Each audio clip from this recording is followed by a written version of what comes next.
नमस्कार दोस्तों, आप सभी का मेरे YouTube चैनल पर बहुत बहुत स्वागत है। मैं निशा चौधरी आज बात करने वाली हूँ फर्स्ट सेमेस्टर के साइंस पेपर की, जिसमें हम पहले जानेंगे कि हमारा सिलेबस क्या क्या है, यानी कि कौन कौन से टॉपिक ऐसे हैं जिन्हें हमें जरूर पढ़ना चाहिए और जिससे हमारे जो फर्स्ट सेमेस्टर का पेपर है साइंस का, उसमें अच्छे मार्क्स स्कोर हो सकें। तो सबसे पहले बात कर लेते हैं किसकी, सिलेबस की, कि सिलेबस में कौन कौन से टॉपिक हैं। लेकिन उससे पहले मेरी आप सभी से रिक्वेस्ट है कि आप इस वीडियो को एंड तक देखें और अगर वीडियो अच्छी लगे तो इसे लाइक, शेयर और मेरे चैनल को सब्सक्राइब जरूर करें। तो विज्ञान के पेपर में सबसे पहले हमें पढ़नी पड़ेंगी सजीव वस्तुएं, यानी कि जिसमें हम क्या पढ़ेंगे कि प्राकृतिक और मानव निर्मित वस्तुएं क्या है और उनका वर्गीकरण, सजीव और निर्जीव वस्तुओं में अंतर क्या है, पौधे एवं जंतुओं में क्या अंतर है और क्या समानता है, और जंतु व वनस्पतियों में वातावरणीय अनुकूलन के बारे में। ठीक है, यानी कि इसमें हमें क्या करना है, ये 3-4 टॉपिक है जो हमें कवर करने हैं। सेकेंड हमारा आता है कि वनस्पतीय जगत, यानी कि पौधों के विभिन्न भाग एवं उनके कार्य, और उसके बाद में पौधे एवं जंतुओं की उपयोगिता और पौधों के विभिन्न भागों का रूपांतरण एवं उपयोग। हमारा थर्ड है इसमें कि पौधे में प्रजनन व उसके प्रकार, यानी कि इसमें हम थर्ड पढ़ेंगे कि पौधे में प्रजनन कैसे होता है और उनके क्या क्या प्रकार हैं, जिसमें हमारा आएगा कि अलैंगिक और लैंगिक जनन, पुष्प के भाग क्या है, परागण क्या होता है, निषेचन, बीज और बीजों का प्रकरण। यानी कि अगर मैं बात करूं कि जो बायो है यानी कि जीव विज्ञान में आपके ये 3 टॉपिक्स हैं जो आपको कवर करने हैं। बात कर लेते हैं वह हमारे फिजिक्स में क्या क्या आएगा। तो फिजिक्स में हमारे चैप्टर है भौतिक मापन, यानी कि हम इसमें भौतिक मापन के बारे में पढ़ेंगे, जिसमें हम आवश्यकता एवं विधिया, स्टैंडर्ड्स, यानी कि भौतिक मापन की क्या आवश्यकता है इस बारे में पढ़ेंगे, और MKS और SI पद्धति क्या होती है, इसके मापन के क्या उपकरण हो सकते हैं, इसके बारे में पढ़ेंगे। और दूसरा चैप्टर होगा हमारा कि गति एवं बल, जिसमें हम पढ़ेंगे कि गति क्या होती है, गति के नियम क्या है, गति के प्रकार कितने होते हैं, इनकी क्या परिभाषा है। ठीक है, उसके बाद में चाल क्या होती है, परिभाषा क्या है, सूत्र क्या है, मात्रक क्या है। यानी कि इसमें हम गति एवं बल से संबंधित जो भी चीज़ें होती हैं उसके बारे में अच्छे से डिटेल से पढ़ेंगे और कहीं से भी कोई भी क्वेश्चन पूछा जा सकता है। उसके बाद में अगर मैं बात करूं कि केमिस्ट्री से हमारा क्या क्या आने वाला है, यानी कि आपका रसायन विज्ञान से क्या क्या आएगा। तो रसायन विज्ञान से आपका आएगा कि पदार्थों की क्या अवस्थाएं हैं, उनके गुण, संरचना और पदार्थों का घुलना और मिश्रण के प्रकार व मिश्रण का पृथक्कीकरण। ठीक है, यानी कि ये सारे टॉपिक्स हैं जो कि हमें फर्स्ट सेमेस्टर के साइंस पेपर में अच्छे मार्क्स स्कोर करने के लिए पढ़ने हैं। तो आज इसी क्रम में हम सबसे पहले बात करेंगे कि सजीव वस्तुएं क्या होती हैं, निर्जीव वस्तुएं क्या होती हैं और उनके क्या लक्षण हैं। तो चलिए शुरू करते हैं वीडियो को। वैसे तो सजीव वस्तुएं क्या होती हैं, निर्जीव वस्तुएं क्या होती हैं, आपको इस बारे में पता होगा, लेकिन फिर भी मैं थोड़ा बहुत बता देती हूँ कि सजीव वस्तुएं और निर्जीव वस्तुएं क्या होती हैं, क्योंकि इस चैप्टर में हम सजीव और निर्जीव वस्तुओं के बारे में पढ़ने वाले हैं। तो सबसे पहले बात कर लेते हैं सजीव वस्तुओं की। सजीव वस्तुएं क्या होती हैं, वे वस्तुएं जिनमें जीवन का संचार होता है सजीव वस्तुएं कहलाती हैं। यानी कि वे वस्तुएं जिनमें क्या होता है कि जीवन का संचार होता है, यानी कि वो जीवित हैं, गति कर सकती हैं और खा पी सकती हैं, और ऐसी वस्तुओं को हम क्या कहते हैं, सजीव वस्तु कहते हैं। उसके बाद में अगर मैं बात करूं कि किसी वस्तु में जीवन की गति, वृद्धि, श्वसन, उत्सर्जन आदि लक्षणों द्वारा पहचाना जा सकता है। यानी कि अगर आप कैसे पहचानेंगे कि कोई वस्तु सजीव है या निर्जीव, तो आपको ये सब लक्षण होते हैं, उनके द्वारा आप पहचान सकते हैं कि कौन सी वस्तु सजीव है और कौन सी वस्तु निर्जीव। ठीक है, जैसे कि हमारे मनुष्य, पशु पक्षी, पेड़ पौधे आदि क्या हैं, सजीव हैं। उसके बाद में सेकंड बात करते हैं हम निर्जीव वस्तुओं की। तो निर्जीव वस्तु मतलब non living things. Non living things की बात करूं तो वे वस्तुएं जिनमें जीवन नहीं होता वे क्या कहलाती हैं, निर्जीव वस्तुएं कहलाती हैं। उदाहरण के लिए कहूं जैसे मेज है, मोटरसाइकिल है, कार है, पुस्तक है, ये सब क्या है, हमारी निर्जीव वस्तुएं। क्यों है, क्योंकि इनमें कोई जीवन का संचार नहीं होता। ठीक है, उसके बाद में बात करते हैं, नेक्स्ट पॉइंट आता है हमारा कि सजीवों के लक्षण, यानी कि फीचर्स ऑफ लिविंग थिंग्स। सबसे पहले जिसमें आता है कि कोशिकीय संरचना। अगर मैं सजीवों की बात करूं तो सजीवों में एक कोशिकीय संरचना पाई जाती है, यानी कि सेलुलर स्ट्रक्चर पाया जाता है। यानी कि कोशिकाओं की तुलना में भवन बनाने वाली ईंटों से की जाती है। यानी कि अगर मैं कोशिकाओं की तुलना करूं तो उनकी जो तुलना है वो किससे की जाती है, जैसे हम घर बनाते हैं उन ईंटों से की जाती है। जिस प्रकार भवन छोटी छोटी ईंटों से मिलकर बना होता है, ठीक है, उसी प्रकार जो प्रत्येक जंतु तथा जो पौधे हैं उनका शरीर भी छोटी छोटी संरचनाओं से मिलकर बना होता है। ठीक है, और इन संरचनाओं को क्या कहा जाता है, सेल कहा जाता है, यानी कि कोशिका कहा जाता है। कुछ जंतु तथा पौधे एक ही कोशिका के बने होते हैं, जैसे अगर मैं बात करूं अमीबा की, पैरामेग्नीशियम की, ईस्ट की, ठीक है, क्लेमाइडोमोनासा आदि की। ठीक है, इन्हें क्या कहते हैं, हम एक कोशिकीय कहते हैं, क्योंकि इनमें एक कोशिका पाई जाती है, इन्हें इसलिए एक कोशिकीय कहते हैं। ठीक है, और अब मैं बात करूं कि जो अधिकतर जंतुओं और पौधों का जो शरीर होता है वो लाखों करोड़ों कोशिकाओं से मिलकर बना होता है, और ऐसे जीवों को हम क्या कहते हैं, बहुकोशिकीय कहते हैं, क्योंकि इसमें बहुत सारी कोशिका होती हैं। ठीक है, इसलिए इन्हें बहुकोशिकीय भी कहते हैं। उसके बाद में हम नेक्स्ट बात करते हैं, यानी कि पहले अगर बात करें कि जो सजीवों का लक्षण है तो उनमें क्या होगी, कोशिकीय संरचना पाई जाएगी। उसके बाद में नेक्स्ट पॉइंट की बात करते हैं, निश्चित आकार यानी कि डेफिनेट शेप। सजीवों का आकार क्या होता है, निश्चित होता है। जैसे कुत्ता, बिल्ली, शेर, चूहा, सांप, मनुष्य, हाथी, गुलाब का पौधा, पीपल का वृक्ष, सबका अपना एक निश्चित रूप और तथा आकार होता है, ठीक है। जिससे हम क्या पहचान पाते हैं कि ये आम का पौधा है, ये हाथी है, ये मनुष्य है। उनके निश्चित आकार की वजह से ही हम उन्हें पहचान पाते हैं। नेक्स्ट पॉइंट आता है पोषण यानी कि न्यूट्रिशन। सभी सजीवों को जीवित रहने के लिए, वृद्धि करने के लिए एवं विभिन्न जैविक क्रियाओं को सुचारू रूप से चलाने के लिए भोजन की आवश्यकता होती है। यानी कि अगर हम बात करें निर्जीव वस्तुओं की, तो निर्जीव वस्तुओं को अपनी जो जीवन की क्रिया है या वृद्धि करने के लिए किसी भी भोजन की आवश्यकता नहीं होती। लेकिन जो हमारे सजीव हैं उनको उनकी वृद्धि करने के लिए, जीवित रहने के लिए और जो उनकी जैविक क्रिया है उनको सुचारू रूप से चलाने के लिए भोजन की आवश्यकता होती है, ठीक है। पेड़ पौधे जो हैं वो अपना भोजन स्वयं बना लेते हैं और इस प्रक्रिया को हम क्या कहते हैं, प्रकाश संश्लेषण। किंतु अगर मैं बात करूं जंतु की, तो जो जंतु हैं वो भोजन के लिए या तो पौधे पर निर्भर होते हैं या अन्य किसी जंतु पर, ठीक है। उसके बाद में नेक्स्ट बात करते हैं, नेक्स्ट पॉइंट आता है हमारा वृद्धि। वृद्धि मीन्स ग्रोथ, ठीक है। सभी सजीव वृद्धि करते हैं, ये तो हम जानते हैं। यदि एक बीज को मिट्टी में बोया जाए तो वह अंकुरित हो जाता है, यानी कि अगर हम एक बीज को मिट्टी में बोएंगे तो वो भी एक दिन पौधा बन जाएगा, यानी कि अंकुरित हो जाएगा। तो छोटे पौधे भी बढ़कर विशाल वृक्ष का रूप धारण कर लेते हैं। इसी प्रकार एक छोटा बच्चा बढ़ते बढ़ते मनुष्य, फिर वयस्क और एक दिन प्रौढ़ हो जाता है। यानी कि सभी सजीवों में क्या होती है, वृद्धि होती है। उसके बाद में नेक्स्ट आता है हमारा उत्सर्जन क्रिया। इनकी पाचन, श्वसन आदि जैविक क्रियाओं के फलस्वरूप जो सभी जीवों के शरीर में अपशिष्ट पदार्थ बनते हैं। यानी कि जब ये क्रियाएं होती हैं तो उसके बाद में जो सभी सजीव हैं उनके शरीर में क्या होता है कि अपशिष्ट पदार्थ बनते हैं और ये शरीर के लिए अनावश्यक ही नहीं बल्कि हानिकारक भी होते हैं। और अतः हानिकारक अपशिष्ट पदार्थों को शरीर से बाहर निकालना आवश्यक है।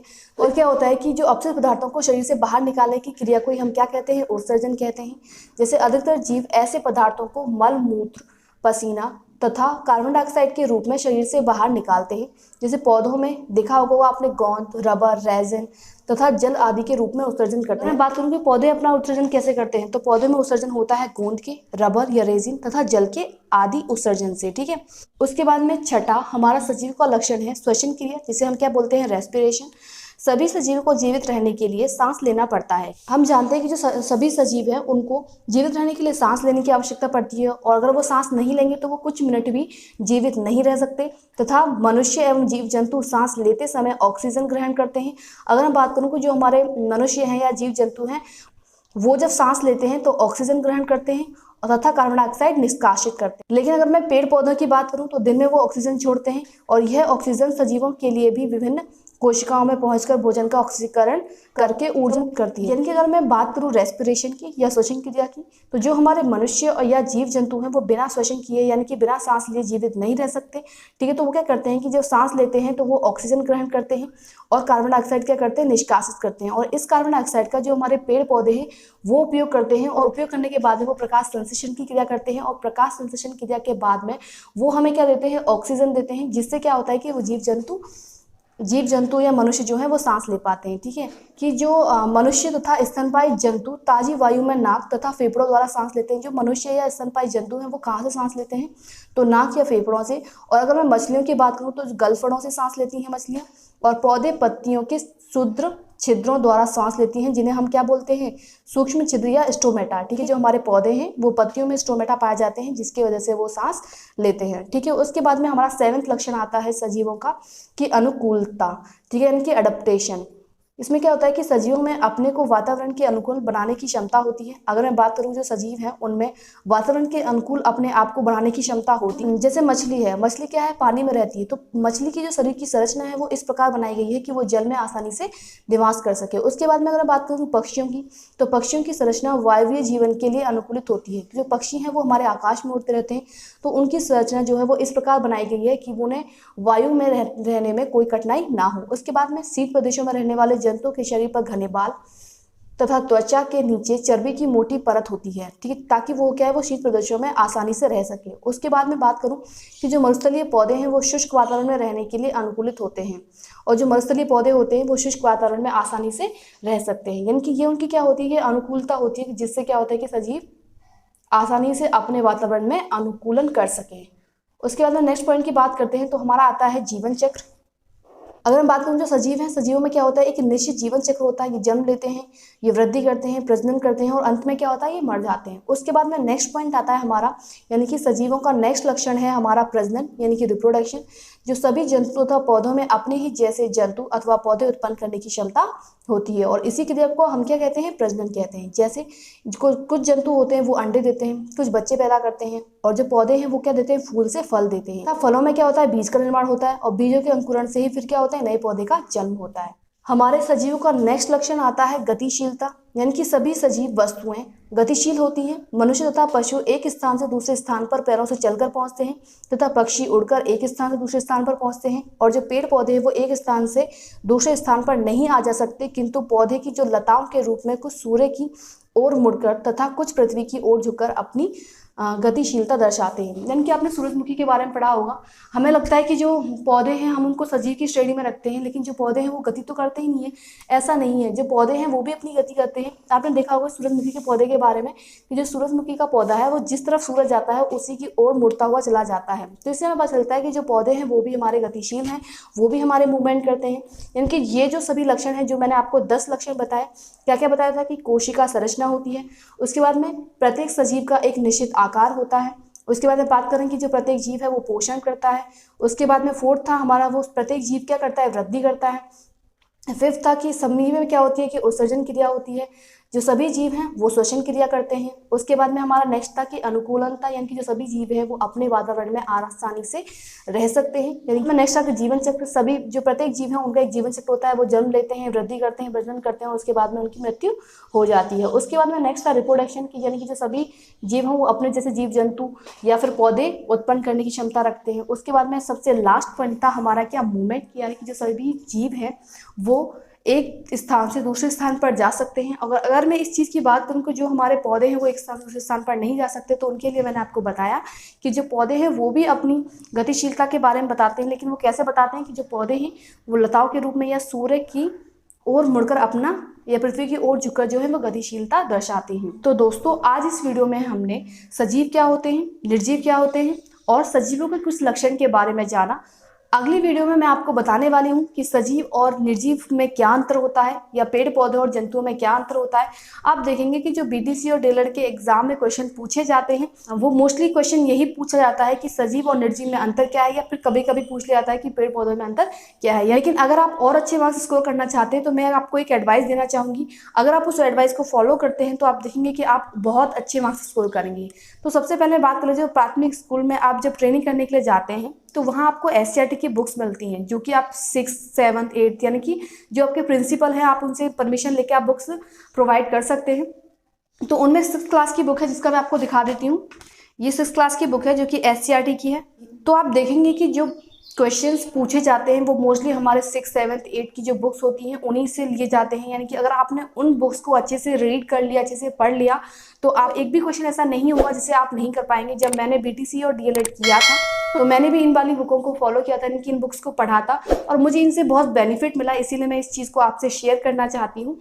जो मैंने अभी आपको सिलेबस दिखाया उसमें जो आपका फर्स्ट चैप्टर था सजीव वस्तुएं, अगर आप उसको अच्छे से डीपली पढ़ना चाहते हैं और एक भी क्वेश्चन मिस नहीं करना चाहते तो मैं चाहूँगी कि जो 6th क्लास की बुक में जो 7th चैप्टर है जीव जगत, आप उससे इस चैप्टर को पढ़ लीजिएगा। ठीक है, अगर आपने इस चैप्टर को पढ़ लिया तो यूँ समझिए आपको जो सजीव वस्तु वाला चैप्टर है वो पूरा कंप्लीट हो जाएगा। ठीक है, और जो अलग से आपको चीज़ें चाहिए मैं उसके लिए जो क्वेश्चन पूछे जाते हैं वो चीज़ मैं आपको बता दूंगी। ठीक है, तो आज के लिए इतना ही दोस्तों, मिलते हैं नेक्स्ट वीडियो में एक नए टॉपिक के साथ। तब तक के लिए गुड बाय दोस्तों।